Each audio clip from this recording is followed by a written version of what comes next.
이제 입지를 들어가도록 할게요.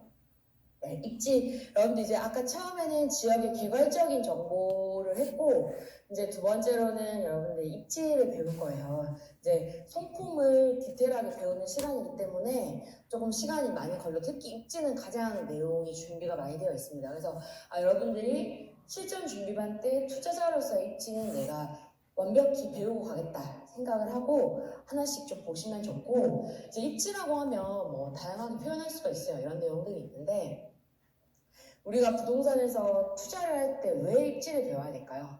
여러분들 입지라는 단어 자체가 뭔가 조금 무겁죠, 용어 자체가. 근데 중요한 건 이거예요. 뭐냐, 여러분들이 투자를 하려면 그 지역이 부동산에서 가치 있는지 없는지 알아야 되죠. 그런데 여러분들이 그 지역이 나한테 좋은 지역인 건 이제 의미가 없어요. 여러분들은 그냥 부동산에 관심 있던 사람에서 이제 관심 있던 분에서 투자로 넘어왔죠. 투자로 넘어오는 순간 그 지역을 객관적으로 보기 시작을 해야 돼요. 그 객관적으로 그 지역을 보기 위해서 여러분들이 알아야 되는 게 바로 입지인 거예요. 그러니까 그냥 이 지역이 내가 이전에는 출퇴근하기 좋았고, 내가 관심 있었고, 내가 우리 친정이나 시댁에서 가까웠던, 내가 그냥 한 번쯤은 친구가 있어서 가봤던 이제 그런 곳에서 실제 부동산 관점에서 입지적으로 이 5가지 관점에서 그 지역이 객관적으로 가치가 있는지 없는지를 평가할 수 있어야지 부동산 투자자라고 이야기를 할 수 있는 거거든요. 그래서 여러분들이 입지를 공부하는 이유는 투자자로서 객관적으로 그 지역을 보기 위함이다. 그렇기 때문에 여러분들은 직장, 교통, 학군, 환경, 공급 이 5가지를 가지고 그 입지를 배울 거고,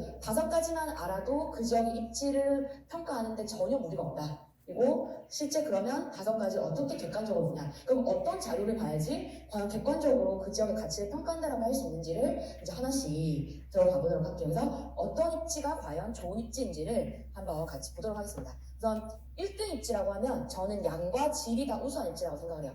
이게 양과 질이 우수한 입지가 뭐냐, 그러면 직장, 교통, 학군, 환경, 공급에서 양과 질 나눠서 여러분들 보실 수 있어요.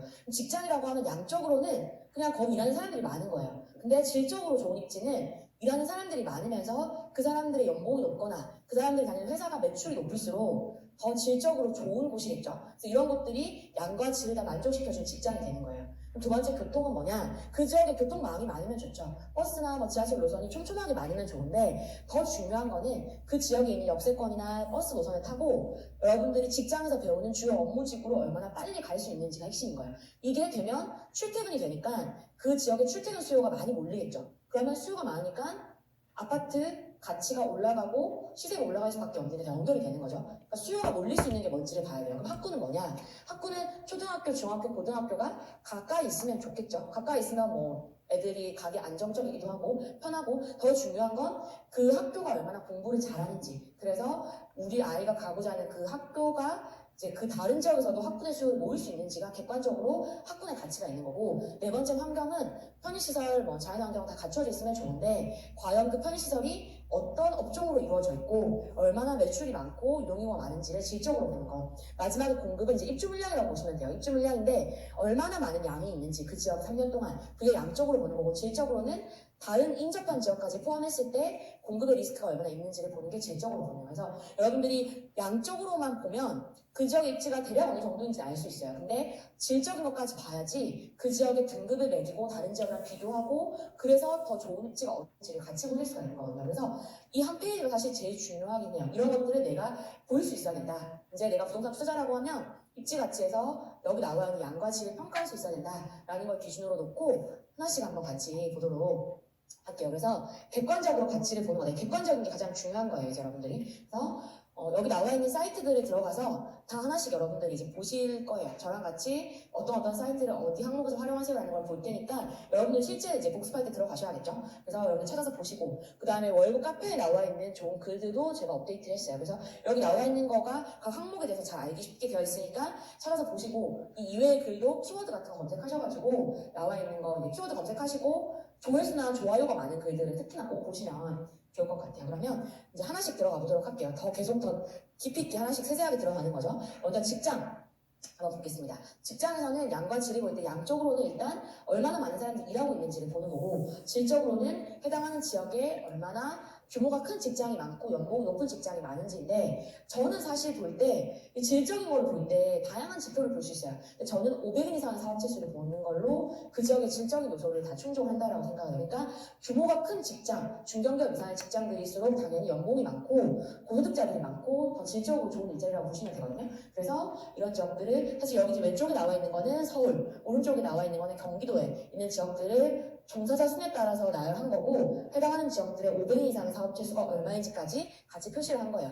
그래서 보시면 여기 나와 있는 뭐 지역들 여러분 참고해서 보실 만한 곳들 나와 있고 강남, 서초, 영등포, 송파, 마포, 강서 뭐 이렇게 여러분들이 알고 있는 직장이 흔히 많은 지역들이 다 이렇게 종사자 수가 많은데 실제 이 정도 지표이다라고 보시면 되고 경기도는 성남, 화성, 수원, 용인, 고양시 이런 곳들이 이제 많이 직장이 있는 곳들이죠. 그래서 여기 뭐 예를 들어서 본다라고 하면 뭐 볼게요.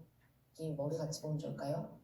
여기서 지금 성남시 같은 성남이랑 화성시 한번 볼게요. 종사자 수 같은 경우는 46만으로 비슷하죠. 그런데 500 이상의 사업체수는 성남시가 거의 2배 정도로 많죠. 그럼 이건 뭐겠어요? 두 곳 다 양적으로는 직장이 많은 곳인데 일하는 사람들이 다 많아요. 그런데 질적으로 더 소득이 높은 사람들이 일하는 곳은 성남시겠죠. 판교 같은 곳들이 여기 있으니까. 그래서 실제 직장에서 위상이 더 높은 곳은 성남시가 더 높은 곳이 되겠죠. 이런 것들 여러분들이 하나의 표에 놓고 이 지역들을 비교, 종사자 수가 비슷하지만 더 질적으로 위상이 높은 곳들이 어디인지를 같이 보시는 연습을 하시면 좋아요. 근데 이 표는 나와 있고 이제 여러분들이 그러면은 조금 더 지도에서 보시는 게 좋기 때문에 지도에 한번 표시를 해볼게요. 서울이나 대표적인 경기도 중심으로 한 30만 이상 되는 사람들이 일하는 곳들, 근로자 종사자 수예요.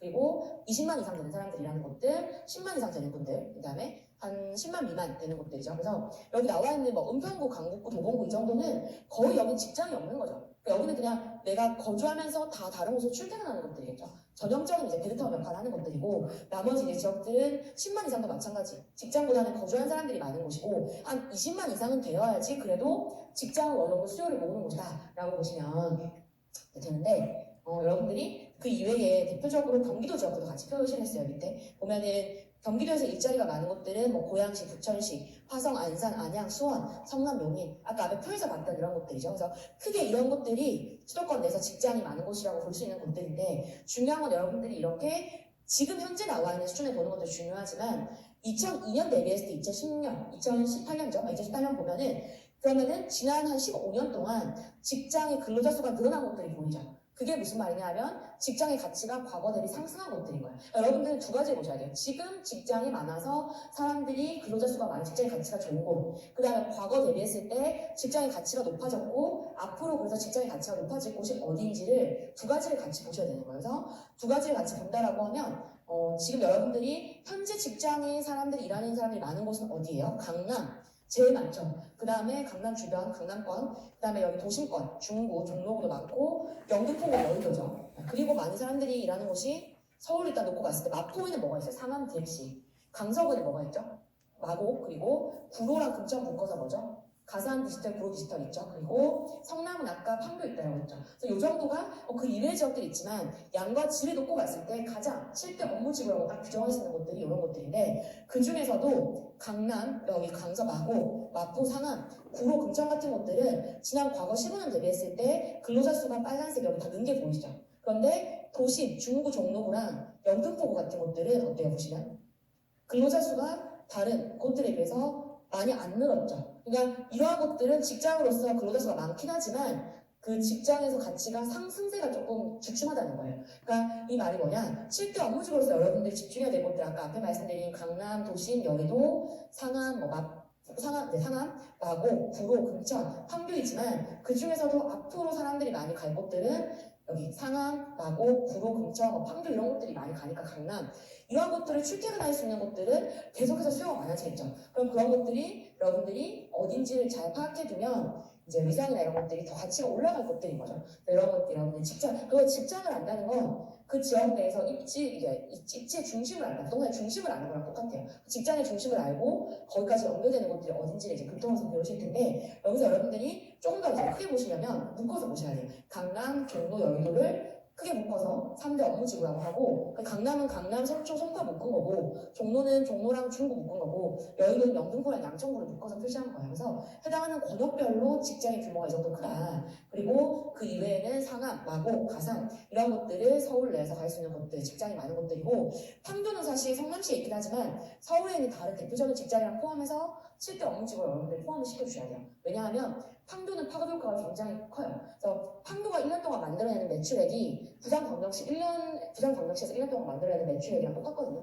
그 정도로 굉장히 파급 효과가 크고 앞으로 또 커질 거기 때문에 이렇게 좀 포함을 시키고 7개를 보면 좋겠다라고 생각하시면 되겠죠. 그 이외의 지역들도 규모는 있지만 부천이라든지 뭐 안산 이런 것들은 공장이 좀 많은 곳들이죠. 그래서 좀 질적으로 높은 수준이 아니다라고 보시면 좋겠습니다. 그리고 사실 수원이나 이런 곳들은 삼성전자 같은 곳들이 이제 있으면서 그 지역의 연봉은 높아요. 그런데 특정한 하나의 기업의 영향이 굉장히 많이 받죠. 사실 이런 것들보다는 서울에 있는 여러 개의 기업들에 의존하고 있는, 여러 개의 기업들이 구성되어 있는 곳들이 더 직장의 가치가 높다라고 판단을 합니다. 하나의 기업의 의존도가 너무 높으면 부동산의 가치가 높다라고 보면 좀 어려워요. 그래서 이런 지역별로의 차이는 있다라고 보시고, 여러분들 어쨌든 7개 업무지구 이렇게 체크를 하시고, 그 다음에 여러분들이 근데 사실 7개 업무지구는 부동산, 수도권 부동산의 중심이에요.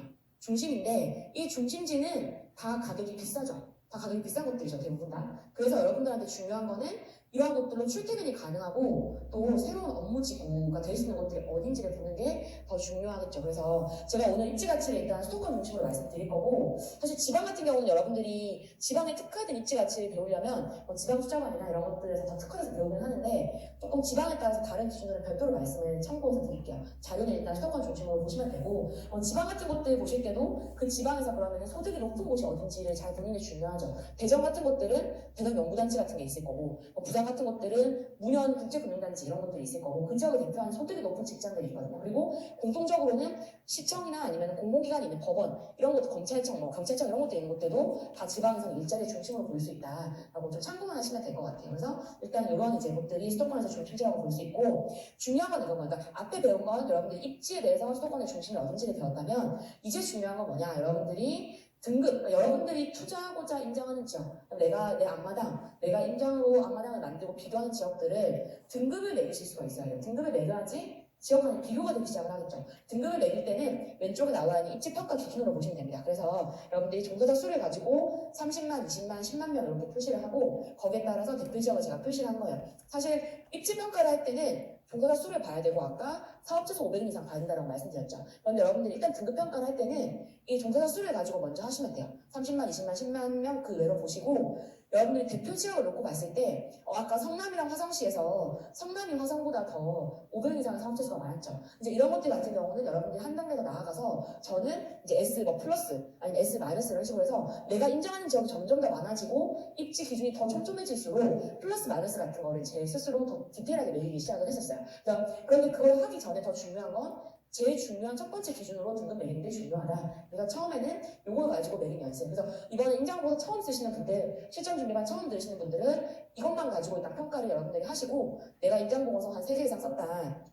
아니면은 이제 내가 조금 투자를 했거나 아니면 실전 준비만 재수강 한다 하시면 플러스 마이너스까지 질적인 가치까지 같이 보시면서 평가를 해주시면 좋겠습니다. 그래서 직장은 이 정도만 보고 넘어갈게요. 그리고 그 다음에 교통. 사실은 여러분들한테 교통이 더 중요해요. 왜냐하면 직장 교통은 사실 입지가치 핵심인데, 그 중에서 교통이 더 중요한 이유는 직장이 위치한 곳들은 부동산의 중심이지만 가격이 비싼 곳들이 대부분이에요. 그래서 여러분들한테는 그곳으로 갈 수 있는 출퇴근 수요가 거주하는 곳이 투자에 유리한 것들이 사실 더 많습니다. 그래서 교통을 잘 보셔야 돼요. 교통을 볼 때는 첫 번째, 여러분들은 질적인 부분을, 사실 양적인 부분의 교통망을 보는 거는 이제 여러분들 찾아서 보시면 될 것 같고, 더 중요한 건 2가지 질적인 부분인데, 질적인 부분 첫 번째는 아까 말씀드렸던 업무지구까지 걸리는 시간. 그러니까 아까 앞에 봤던 7개의 업무지구 있죠. 강남, 도심, 여의도, 상암, 마곡, 판교, 구로, 이 7개의 지역을 얼마나 내가 인정하는 지역에서 빨리 갈 수 있는지가 첫 번째 핵심이고, 두 번째는 그 지역에 어떤 다른 교통망이 들어오는 호재가 있는지를 보는 거예요. 그래서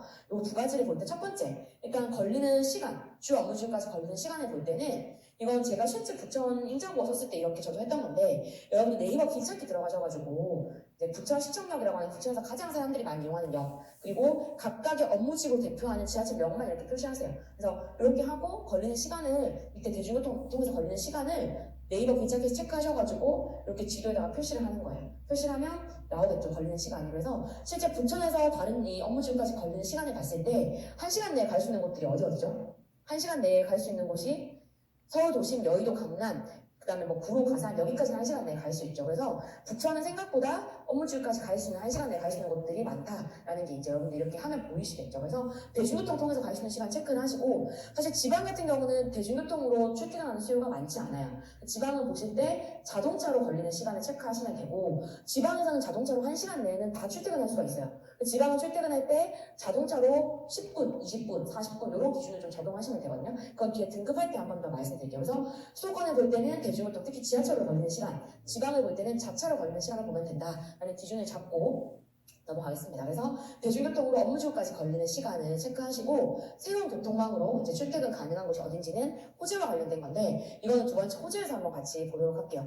부천 내에 보면 두 가지의 호재가 있어요. 교통 호재가. 일단 소사원시 복선 전철은 개통을 했어요. 2018년 6월달에 개통을 했고, GTX 노선은 이렇게 부천의 일부 지역을 지나가는 요쯤에 지나가거든요. 요쯤에 지나가는데, 어쨌든 뭐 부천의 중도 신도시를 관통하진 않지만 일부 지역을 이렇게 환승해서 지나갈 수 있는 노선이기 때문에 참고해서 일단 여러분들 보실 수 있어요. 그래서 예비 타당성이 2019년 8월달에 통과를 했어요. 여러분들 호재를 볼 때 그냥 어떤 호재가 있다가 중요한 게 아니고 그 지역에 호재가 어떤 게 있는지 조사하는 게 첫 번째고, 그 다음에 두 번째는 실제 진행 단계를 보는 거예요. 개통이 됐는지, 뭐 공사를 시작을 했는지, 그냥 계획만 있는 건지 이런 걸 보는 게 두 번째. 그 다음에 세 번째 중요한 게 뭐냐, 그 노선이 개통됐을 때 주요 업무지구까지 갈 수 있는지를 보는 게 세 번째인 거죠. 그래서 실제 소사원시 복선 전철 개통했을 때 여러분들 뭐 관심 있게 보신 분들 많지 않죠.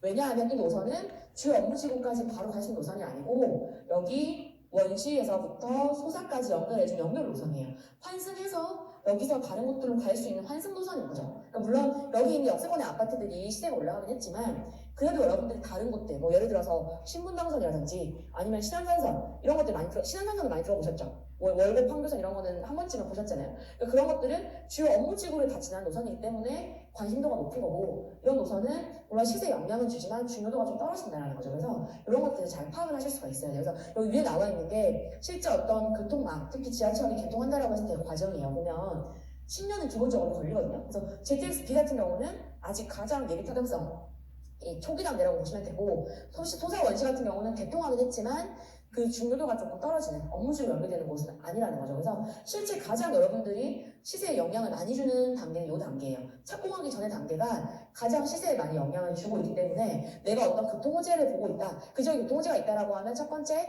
어떤 단계인지를 보고 그 단계에 있는 호재가 개통이 됐을 때 이 주요 업무지구까지 연결을 시켜줄 수 있는지를 두 번째로 보시는 게 중요하죠. 그러니까 없는 것보다 있는 게 좋은데 그 교통호재 있는 게 실제 어느 정도 파급 효과가 될지를 잘 보시고 판단을 하시고, 사실 뭐 저희가 하는 외부에서 하는 투자가 이런 교통호재나 이런 것들만 보고 투자를 하진 않지만 적어도 여러분들이 그 지역에 어떤 호재가 있는지를 알고 있으면 그 교통호재만 가지고 의사결정하는 게 아니라 이 교통망이 새로운 중심지를 만들 수가 있어요. 그러니까 아까 앞에 보면 여기 지금 부천 같은 경우는 소사 같은 것들이 교통망이 생기면서 이 부근으로 아파트가 새로 또 들어오고 새로운 하나의 거주 생활권을 만들고 있거든요. 그러니까 이런 것들을 다 여러분들이 교통, 환경 뭐 다 연결되는 거예요. 그러니까 아까 사전조사부터 그 지역의 지도를 봤던 것부터 해서 다 연결이 되면서 지역을 이해하는 과정이 되는 거니까 교통호재도 여러분들이 의사결정에 직접적인 영향을 주는 건 아니지만 당연히 알고 있어야 된다라고 보고, 이 세 가지 어떤 호재가 있고 호재 진행사항 체크하고 업무지구 접근성이 얼마 정도 되는지 잘 보시면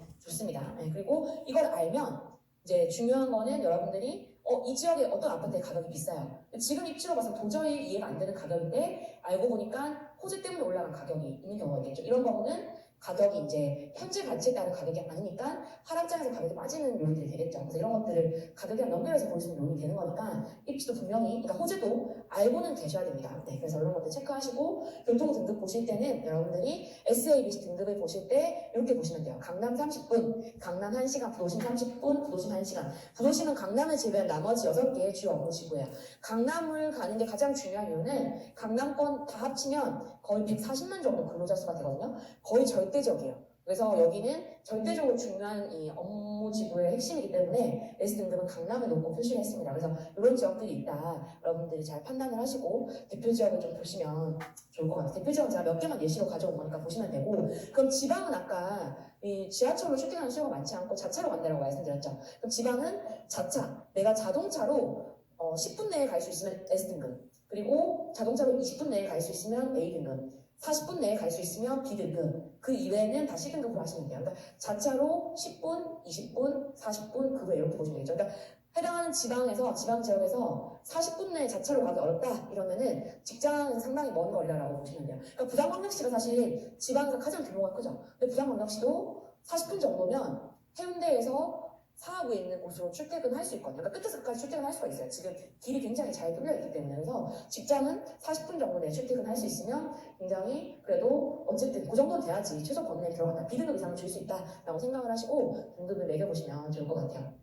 그리고 이제 학군으로 한번 넘어갈게요. 그래서 교통은 여러분들이, 그러니까 직장이나 교통은 항상 같이 가는 거예요. 직장의 중심지를 알아야지 그 직장까지 걸리는 시간을 교통에서 볼 수가 있는 거기 때문에 두 개는 항상 같이 간다라고 생각을 하시면 될 것 같아요. 그리고 이제 세 번째 학군으로 한번 넘어가 볼게요. 사실 학군은 여러분들이 직장 교통만큼 중요도가 높지는 않아요. 그러니까 제일 중요한 건 직장 교통이에요. 제가 보기에도. 그런데 학군이 중요한 이유는 하락장에도 가장 그 지역의 시세를 버티게 해줄 수 있는 가치는 학군이에요. 왜냐하면 학군은 한번 형성되기까지 굉장히 시간이 오래 걸려요. 그러니까 교통 같은 경우는 교통망이 한번 뚫리면 바로 가치가 되죠. 직장도 뭐 마곡지구 같은 거 만들어지는 순간 가치가 되죠. 근데 학군은 시간이 걸리는 이유가 그 지역에서 아이들이 성적의 결과를 내는 시간이 걸리기 때문에 5년, 10년까지 걸리는 거예요. 그래서 초등학교는 제가 보기엔 최소 5년은 돼야 되고, 어떤 택지지구가 만들어졌다라고 하면 초등학교가 좋습니다. 그 지역으로 이사를 갈 거예요 라고 하기까지 5년 정도, 중학교는 10년 정도가 걸리거든요. 그래서 학군은 만들어지는데 오래 걸리지만 대신에 한번 만들어지면 그 가치가 잘 흔들리지 않기 때문에 하락장에서도 그 지역을 굉장히 견고하게 버텨주고 전세가가 잘 받쳐주는 지역이에요. 그래서 여러분들이 학군의 가치도 투자 예산은 굉장히 유의미하고, 특히 전세가가 높은 곳들, 전세가율이 높기 때문에 학군은 또 투자해서 전세가율로 잘 받쳐주는 곳으로 의미가 있다라고 보시면 될 것 같아요. 그래서 여러분들이 부동산에 관심 있는 분이었다면 나는 아이가 없으니까 학군을 굳이 안 봐도 돼라고 하고 끝났겠지만, 이제 투자자의 마인드로 넘어와야 된다고 했잖아요. 그러면 학군도 봐야지 그 지역에 학군의 가치가 있는지, 또 하락장에서 버텨줄 수 있는 가치가 있는지, 직장 교통은 부족하지만 학군만으로 버틸 수 있는 지역인지, 이런 것들이 좀 보이기 시작을 한다는 거죠. 그래서 이런 걸 한번 같이 볼게요. 보면은 이제 그래서 여러분들 그 학군 보면은 대표적으로 여러분들 학군 좋은 지역이 어디죠? 대치동이나 농원 중대동이나 이런 것들 이제 배우실 건데, 그런 이제 여러분들 흔히 알고 있는 지역들 말고 숨겨져 있는 학군이 좋은 지역들이 몇 군데 있어요. 어디냐 하면은, 그러니까 직장과 교통은 수도권 중심지에서 좀 멀어요. 하지만 학군이 좋은 지역들 대표적으로 동탄 신도시, 그다음에 송도, 이런 곳들은 중심지까지 출퇴근하기 위한 직장과 교통의 가치는 떨어져요. 왜냐하면 서울 도심이나 이런 것들 1시간 내에 출퇴근이 어렵거든요. 하지만 그 지역의 학군으로서의 가치는 꽤 괜찮은, 그러니까 이 학업 성적 평가가 85% 이상의 학교들이 제법 많은 곳들이거든요. 그래서 그러한 곳들이 실제 수도권의 상승에 거의 막바지에 많이 올랐어요. 그러니까 숨겨져 있는 이 학군의 강자들이었죠. 그래서 그런 것들도 여러분들이, 그러니까 먼저 오르는 곳은 상승장에서 교통이랑 직장의 중시가 먼저 오르지만, 결국에 마지막까지 그 상승의 여력을 받을 수 있는 곳은 학군이 좋은 곳들도 결국은 수요가 몰리기 때문에 갈 수밖에 없다는 거죠. 그래서 학군도 반드시 알고 있어야 된다 생각을 하시고, 그럼 학군에서 뭘 봐야 되냐라고 보면, 첫 번째는 초등학교, 중학교, 고등학교가 가까울수록 일단 좋아요. 여러분들이 아이가 있다고 생각해보세요. 그러면은 제일 중요한 게 뭐겠어요? 안전하게 아이들을 학교 보낼 수 있는지가 일단 첫 번째거든요. 그래서 그런 것들을 어떻게 확인할 수 있냐? 네이버 부동산 들어가시면 학교인지 학군인지 이렇게 그 버튼이 있어요. 그 버튼을 누르면 이렇게 학교가 지도에 표시가 돼요. 그러면 내가 지금 보는 아파트와 이 지역에서 얼마나 촘촘하게 초등학교랑 중학교가 있는지를 보실 수 있어요. 그래서 네이버 부동산에서 저는 조금 많이 보는 편이고, 사실 근데 이거보다 중요한 거는 질적으로 그 지역에 학교가 얼마나 공부를 잘하는지. 그러니까 그 지역에 공부를 잘한다는 건 중학교의 학군 사실 제일 중요해요. 그러니까 엄마들은 중학생 때 공부를 잘하는지가 판가름이 나서 그 다음 특목고를 가거나 자사고를 가거나 고등학교 성적이 판가름 난다고 생각을 하기 때문에, 중학교가 이 외부에서 학군을 수요를 모으는 가장 중요한 요인이거든요. 그러면 중학교 학원 성적을 봐야 된다라는 게 학군을 볼 때 투자에서의 핵심이에요. 그래서 이거는 여러분들이 이 아실이라는 사이트가 있죠. 사이트 그냥 아실 검색하면 나오는데 아파트 실거래가를 줄인 말이거든요. 그래서 뭐 많이들 아실 거예요. 그래서 이 사이트 들어가면 학군이라고 하는 메뉴가 있어요. 저는 학군은 요새 여기서만 딱 봐요. 왜냐하면 이렇게 지도 위에 표시해주고 그리고 이렇게 표로도 나타나고 또 모바일 앱으로도 보기가 되게 잘 되어 있어요. 그래서 부천 같은 경우도 보면 딱 중학교들 나와 있는 학업 성적 평가의 퍼센트가 나오죠. 그래서 여러분들 이렇게 보시면 되는데 여기 보면은 뭐 90%, 95, 뭐 90%, 91%, 89% 뭐 이런 거 나와 있죠. 퍼센트가. 그래서 퍼센트가 어떻게 나왔는지는 사실 여러분한테 중요한 건 아니에요. 중요한 건 뭐냐? 이 퍼센트가 높을수록 공부를 잘하는 학교인데 그 높을수록 공부를 잘하는 학교가 어느 정도 높아야 되는지를 보는 게 중요하겠죠. 그래서 95%다라고 하면 전국구예요. 그러니까 전국에서 알아주는 학교는 95% 이상. 90% 이상이다라고 하면은 그 지역에서 알아주는 학교인 거예요. 그래서 여기 보면 서천중학교가 부천에서 91%죠. 여기는 부천에서 탑이에요, 거의. 그러면 이 학교를 가기 위해서 이 부근으로 아파트 오는 사람들이 제법이 아니라 거의 많겠죠. 그리고 85% 이상이다라고 하면 엄마들이 그래도 관심 있게 보는 학군의 중학교다. 볼 수 있고 80% 이상이다라고 하면 그래도 마지막까지 거뜬할 수 있는 곳이다. 내가 90% 이상 너무 부담되고 아파트 가격이 된다라고 하면 한 80% 이상은 돼야지 그래도 그렇게 내가 이 학군에 신경 안 쓰고 아예 학교 보낼 수 있구나. 이제 70% 그러니까 80% 밑으로 70%대가 되면 엄마들이 이사를 고민하기 시작하는 이제 그런 학교들이에요. 그래서 최소한 여러분들이 부동산에 가치 있다라고 하면 85%까지는 끊어서 보셔야 되고 그래도 80%까지는 괜찮은데 그 미만은 중학교 학군 3, 4인 가족 수용을 떠나가는 사람들이 많다라고 보시면 되겠죠. 그래서 그런 것들 여러분들이 이제 기준을 잘 보는 게 중요합니다. 그래서 기준점을 잘 보시고 그 다음 중요한 게 학원가를 보셔야 돼요.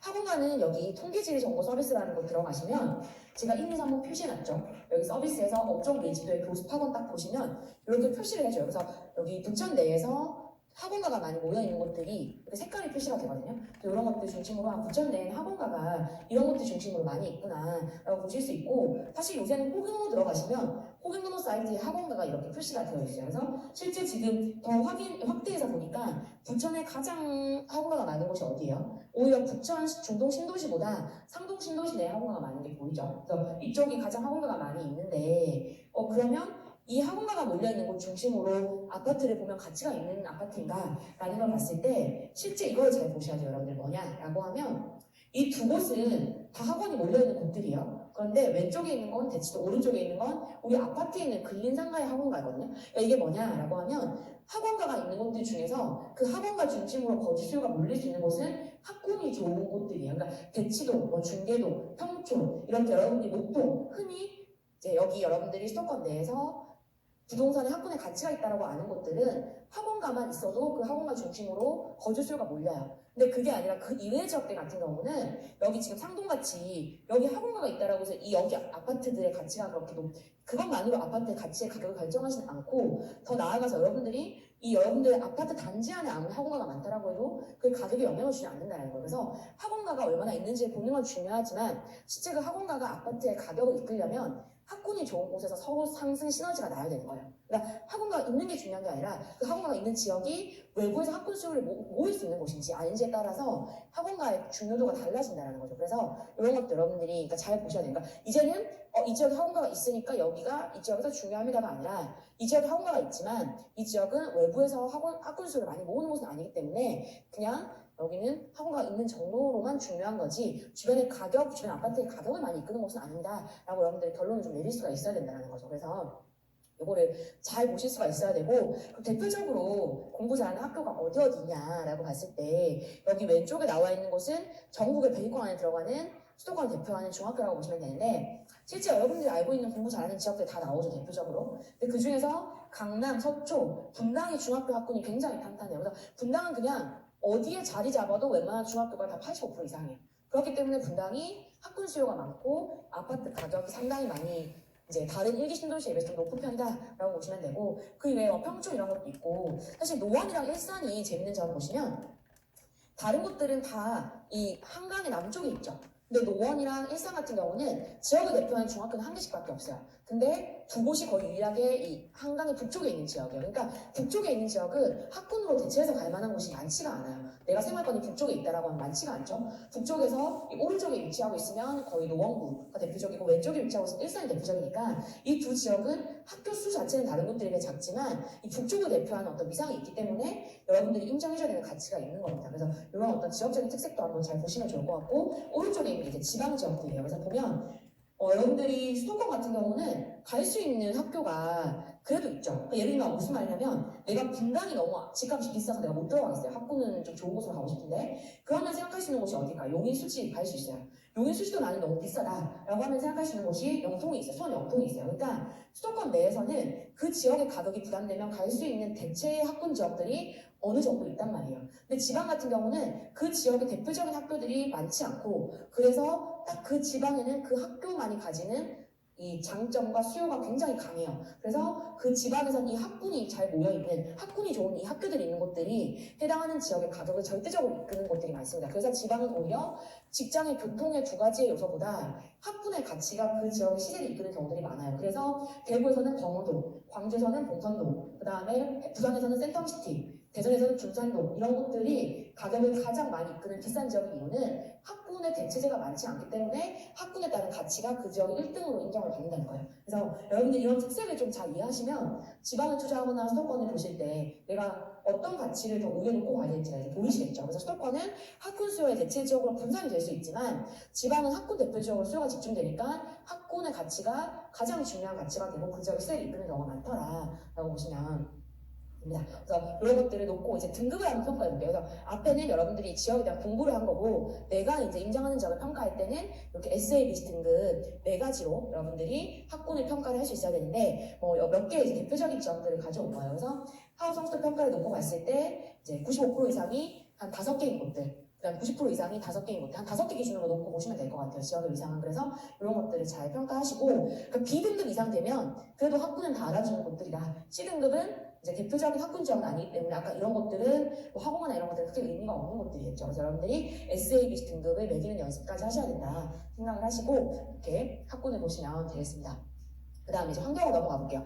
환경은 양쪽으로 보실 때는 여러분들이 그 지역에 얼마나 많은 편의시설이 있는지 보시면 돼요. 여러분들 생각하는 편의시설은 어떤 거세요? 뭐 마트, 백화점, 또 뭐가 있을까요? 공원, 그 다음에 병원 이런 거겠죠. 근데 사실 마트 같은 경우는 요새 마트 잘 안 가시죠? 다 이제 온라인 주문하시거나 이렇게 하시니까 마트는 예전만큼 가치는 그러니까 크게 의미가 없는 것 같아요. 그냥 백화점 정도 그리고 아니면 아예 쇼핑 시설 같은 것들 있죠. 뭐 좀 특이한 쇼핑 시설 뭐가 있을까요? 스타필드 뭐 이런 것들, 코스트코 뭐 이런 것들은 이케아 이런 건 조금 특별한 것 같고 그 이외에는 그냥 공원 아니면 병원 이런 것들이 얼마나 잘 되어 있는지인데 이런 건 여러분들이 네이버 지도에서 그냥 하나씩 검색해서 찾으시면 돼요. 지도 보면서 찾는 게 제일 좋아요. 그래서 위치나 이런 걸 딱딱딱 하나씩 보시고 그 다음에 두 번째로 봐야 되는 건 해당하는 지역이 얼마나 그러니까 상권 지금 여기 보면 부천 아까 우리가 계속 봤는데 부천은 내가 하나씩 마트, 백화점, 편의시설, 상권을 표시해 보니까 이 7호선 인근으로 다 모여 있는 게 보이시죠? 그래서 이 인근에 대표적인 양적으로 편의시설이 많은 건 알겠는데 얼마나 많은 질적으로 가치가 있는지를 보려면 이제 여러분들이 이런 이제 상권 정보 시스템 같은 데 들어가서 유동인구나 업종 구성 같은 거 사실 봐야 돼요. 근데 왜냐하면은 그 해당하는 업종이나 이런 것들이 얼마나 밀집되어 있고 어떤 업종이 있는지를 봐야 되는 연습을 해야 되는 거거든요. 그래서 해당하는 지역 거주민 이용하기 편리한지 인접 지역에서 상권 이용하러 오는지 그러니까 이게 첫 번째 중요한 거 이거죠. 그러니까 해당하는 지역 편의시설이 많은 건 알겠는데 그 편의시설이 그 지역에 그냥 사람들이 마트 가는 정도인지 그러니까 백화점도 그냥 여러분들 가보시면 그 마트 같은 백화점 있잖아요. 딱 1층 들어갔을 때 이 명품관은 없고 그냥 1층에 몇 개의 약간 뭐 그냥 구두나 이런 신발 파는 곳들 많이 있고 그리고 푸드코트 갔을 때 좀 브랜드 같은 이런 음식점 없고 그냥 이렇게 간단히 분식점이나 그 국수 같은 거 뭐 먹는 이런 여러분들 가보 제가 말한 느낌이 좀 아실지 모르겠네요. 그래서 그런 조금 이런 동네 마트 같은 느낌의 백화점이 있고 진짜 백화점 같은 백화점 있잖아요. 딱 1층 가면은 일단 화려한 것들 명품 브랜드들 쫙 이렇게 화장품부터 이제 의류 브랜드가 있고 지하에 내려가면 좀 약간 빵집 같은 것도 좀 전국 브랜드 유명한 빵집이 있고 그래서 얘 대표적으로 그 평촌에 있는 롯데백화점, 범계에 있는 롯데백화점 아니면은 그 죽전역에 있는 신세계백화점 뭐 이런 것들이 좀 대표적인 백화점 같은 백화점인 것 같아요. 그래서 인장을 많이 가보시면 좀 구분이 또 되실 거예요. 그래서 실제 여러분들이 갔을 때 아까 그 마트 같은 백화점은 편안한 지역 사람들이 마트처럼 이용하는 백화점이에요. 근데 백화점 같은 백화점은 다른 지역에서 사람들의 수요를 모으죠. 대표적으로 평촌에는 롯데백화점, 범기역의 롯데백화점은 평촌 사람들만 가는 게 아니고 4호선 타고 3본, 과천, 인근 의왕 이런 데서 다 간단 말이에요, 사람들이. 그러니까 그런 것들은 외부에서 상권의 수요를 모으는 것들이죠. 그러니까 이런 것들이 더 환경에서 가치 있다라고 이야기를 하는 거예요. 그래서 여러분들이 일단 그런 걸 보는 게 첫 번째이고, 그 다음에 이제 두 번째로 중요한 거는, 이거는 부천은 아니고 이제 평촌 계속 연결해서 한번 얘기를 해볼게요. 평촌 두 번째로 중요한 건 여러분들이 상권에 갔을 때 임장을 해보셔야 돼요. 그러니까 사실 환경은 제가 아까 이 앞에 페이지에서 상권 정보 시스템 이런 거 이야기는 하긴 했지만, 저도 사실 여기를 잘 들어가 보진 않고 소품할 때 그냥 여기서 여러분들이 이런 사이트가 있으니까 한번 들어가서 규모가 어느 정도 되는지를 보지만, 실제 제일 중요한 거는 환경을 가서 보는 게 제일 중요해요. 가서 보는 첫 번째는 아까 백화점이 있을 때 마트 같은 백화점인지 백화점 같은 백화점인지를 보고 그 지역의 수요를 모으는 건지 인접한 지역의 수요를 모으는 건지 첫 번째. 그러니까 이게 가서 눈으로 보지 않으면 알 수가 없어요. 그리고 두 번째로 중요한 건 그 지역의 대표적인 상권을 가보는 거예요. 평촌 같은 경우는 여기 범기역이랑 평촌역이 있죠. 두 곳을 꼭 저녁에 여기 범기역에서 시작해서 평촌역을 임장을 한번 가보셔야 돼요. 가보시면 범기역은 왼쪽, 평촌역은 오른쪽인데 평촌역은 좀 너무 대비되긴 하네요, 지금 사진이. 그죠? 범기역 같은 경우는 커피숍, 음식점 이런 것들이 대부분이에요. 근데 그 평촌역 가면 대부분 다 유흥상권이죠. 그래서 여러분들 같으면 이 두 상권 중에서 어디가 더 가치가 높다고 하세요? 여러분들 어디 거주하고 싶으세요? 당연히 범기역 쪽이 더 내가 거주하고 싶은, 우리 아이들이 여기서 그래도 살았으면 괜찮을 것 같은 느낌은 범기역 쪽이잖아요. 그래서 여러분들 이걸 잘 보셔야 돼요. 그러니까 이 환경만으로, 그러니까 아무리 그 지역에 백화점이 있고 마트가 있고 공원이 있다라고 해서 사람들이 그것만 보고 거주하진 않아요. 여러분들도 거주할 때 의사결정할 때 가장 중요한 건 직장, 교통, 학군이잖아요. 그런데 환경이 안 좋으면 사람들이 떠나간다는 거예요. 그러니까 결국은 범기역이랑 평촌역이 같은 상호선 역세권으로 시작을 했고, 오히려 범기역이 3본이랑 가깝고 평촌이 과천이랑 가깝기 때문에 평촌이 한 단계 더 윗상을 오면 서울이랑 가깝죠. 그럼에도 불구하고 범기역이 더 평촌의 중심이 된 가장 큰 이유 중에 하나는 롯데백화점도 있지만 그 백화점 같은 롯데백화점 더해서 이 여러분들이 음식점과 커피숍처럼 그래도 안전한 상권이 있기 때문에 이 지역의 위상이 올라간다. 이 범기역의 위상이 올라간 거거든요. 그래서 이런 것들을 여러분들이 환경을 직접 눈으로 가서 보셔야 돼요. 그래서 사실 사전조사 단계이기 때문에 이거를 제가 뒤에 넣을까라고 생각했지만 이거를 왜 여기 넣었냐고 하면 소품의 환경은 어느 정도 위치에 있는지만 체크하시고 현장을 가서 보시라는 거예요. 너무 다른 거에 시간 많이 쓰지 마시고 현장을 가서 이런 것들을 체크하시라는 거예요. 그래야지 여러분들이 환경에 투자에 의미 있는 환경이 어떤 건지를 알고 나중에 시세 지도를 여러분들이 평촌도 그렇고 이제 다 그리다 보면 이제 가격, 평촌만 예를 들면 가격이 범계역에 있는 아파트들이 평촌역에 있는 아파트보다 더 비싸요. 그게 이런 요인들이 다 연결이 되겠죠. 그래서 이런 입지 가치를 눈으로 너무 체크를 하셔야 된다라고 보시면 되고, 부천에 다시 돌아오면 부천 같은 경우는 부천시청역에 이마트, 현대백화점 이런 것들 다 연결되어 있죠. 그다음 이제 공원 같은 것들. 그러니까 입지 요소가 다 모여 있는 곳이 부천시청역이기 때문에 그곳이 가장 중심이 된다라고 보시면 되겠죠. 그래서 환경적인 요인들을 잘 체크하시고 SABC 등급을 이렇게 매기시면 됩니다. 등급 매길 때는 일단 백화점이랑 마트만 가지고 등급을 좀 매길게요. 매기고 여러분들이 여기서 이제 보시면 부천 사실 중동 같은 경우는 근데 제가 1기 신도시만 가져온 건데 중동에는 백화점이 두 개죠. 롯데백화점, 현대백화점. 근데 제가 A등급 매긴 이유는 분당이나 일산 서구 동구에 비해서 사실 백화점 개수만 놓고 보면 S등급인데 그 지역이 실제 제가 갔을 때 분위기, 공원이나 이런 것들, 그리고 그 지역에 어떤 다른 백화점 같은 백화점인지 마트 같은 백화점인지 이런 것들 들어가서 봤을 때는 분당이랑 일산보다는 부천 중동이 제가 보기에는 환경의 위상이 좀 낮았어요. 그래서 이거는 저는 임장을 가면서 제가 이렇게 위상을 그룹별로 만든 거예요. 그러니까 여러분들이 아마 처음에 하시면 당연히 중동이 이렇게 올라갈 거예요. 근데 이제 임장이나 이런 걸 다니면서 비교 지역이 많아지면서 계속 이 그룹이 조정이 되기 시작을 하는 거죠. 이런 것들을 여러분들이 참고해서 보시면 될 것 같습니다. 환경을 넘어가고 이제 다섯 번째 공급으로 한번 가볼게요. 공급은 여러분들이 보시면 첫 번째로 3년 내 입주 물량, 그 다음에 두 번째로 인접한 지역을 보는데 공급 물량 보실 때는 사실 저는 부동산 지인 사이트를 적극적으로 활용하라고 말씀드려요. 되게 잘 되어 있거든요. 보면 일단 부천 내에 면적별 입주량 나와 있지만 전체적인 입주량을 한번 볼게요. 여기 지금 2021년이고 향후 3년간 부천 내에 입주 물량이 여기 지금 빨간색으로 되어 있는 게 1년 동안 부천에 필요한 적정한 입주 물량이에요. 이거는 이제 인구수 대비했을 때 계산하는 이제 공식이 있는데 그건 뒤에 말씀드릴게요. 그래서 어쨌든 부동산 지인 사이트에 들어가면 빨간색으로 되어 있는 건 1년 동안 필요한 입주 물량이에요. 그리고 이 막대 그래프는 입주량이거든요. 그래서 이 막대 그래프가 빨간색 선을 넘지 않으면 입주 물량이 부족한 거죠. 입주 물량이 부족한 거죠. 그러면 어쨌든 공급에서의 리스크는 없는 게 되겠죠. 그래서 공급에서 리스크가 많다는 건 이 빨간색 선을 넘어서게 되면 입주 물량이 많으니까 해당하는 지역에 전세 물량이 많을 수밖에 없고 그런 것들이 전체적으로 그 지역의 전세 시세나 이런 것들을 맞출 수 있겠죠. 사실 이제 지금은 입주 물량이 예전에 비해서 예전에 입주 물량이 많으면 입주하는 시기에 전세 물량이 굉장히 많았어요. 왜냐면 그 집을 주인이 안 들어가고 전세를 내놓죠.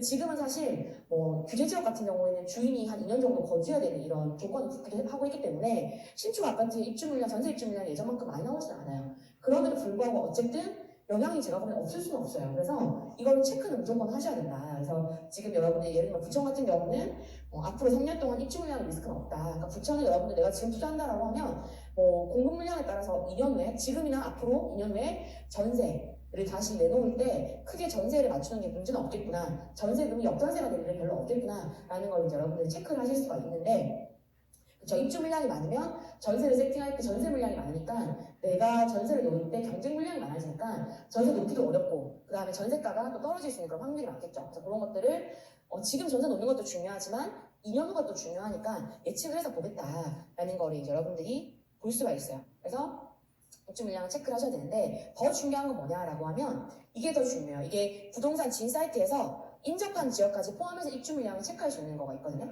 그 사이트를 제가 여기 이제 보시면 되는데 쉬는 시간 끝나고 다음 시간 시작할 때 어떻게 들어가는지 한번 다시 보여드릴게요. 이 부분은 좀 중요해서 여기 나와 있는 제가 지금 부천시랑 5개의 지역을 같이 놓고 공급 물량을 비교했어요. 자, 그럼 이 5개 지역이 어디서 왔냐? 어디서 왔을까요? 이 5개 지역이? 아까 앞에 여러분 인구 이동할 때 생활권에 가장 영향을 주는 5개 지역 뽑았죠.